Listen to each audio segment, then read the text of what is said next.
All right, let's get to the latest on the story that gripped much of D.C. Friday. 4 people were shot, including a child. Thankfully, all are alive this morning. Dozens of shots forced schools and other buildings into lockdown for hours, all as people on the street ran for cover. This all unfolded on a busy Friday afternoon in Northwest D.C., right near the intersection of Connecticut Avenue and Van Ness Street. D.C.'s police chief says officers found a sniper-style setup with 6 guns and ammunition on a 5th-floor apartment. We also know from police that the suspected shooter took his own life. Our Megan Rivers is live near the scene this morning with the latest details from police. And Megan, what is the police presence like there this morning?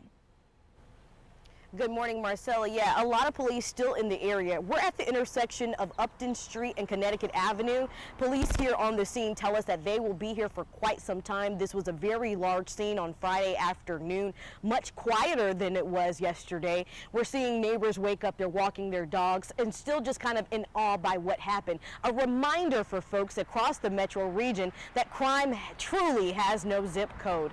Again, that suspected shooter, Raymond Spencer, D.C. police say they are no longer looking for that person. He became a person of interest, but D.C. police have not confirmed whether he is a suspected shooter they found dead last night. This morning, we're hearing from one of the victims who was hit during the hail of gunfire from city leaders about what they discovered inside of the suspected shooter's home. I was in disbelief because it did not sound like gunfire.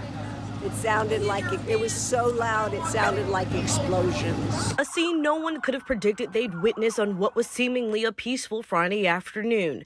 Patricia was one of 4 people struck by a bullet. She was just picking up a child from a nearby school. And I got out of my car and I'm yelling, "Am I shot? Am I shot? Am I shot?" For hours, the city was crippled with fear as students from schools were sheltered in place, unable to reconnect with their parents as police continued their investigation. D.C. Police Chief Robert Conti. This was very much a sniper type setup with a tripod, and this person, obviously his intent was to kill and hurt members of our community. It's unclear who the shooter was. Investigators claiming the lone gunman was found dead. Neighbors from the Ava building saying the sound of the rapid gunfire was unlike anything they've ever heard. I initially thought it was some sort of explosion from the construction site. There was sort of another round of it in rapid succession, and I heard what sounded like kind of like a small child scream. Patricia fortunate she's able to tell her story about the horrific experience. If I was not laying down in my car, I would be shot.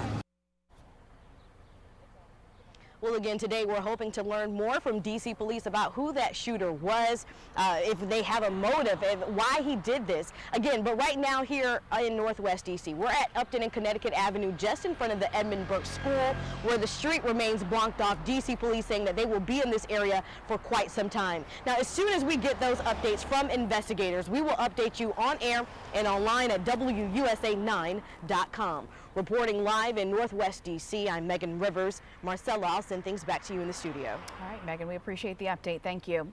And you can trust WUSA9 to keep you updated on this story as we learn more about exactly what happened. You can see all of our stories and updates at any time on the WUSA9 app and, of course, on our website, WUSA9.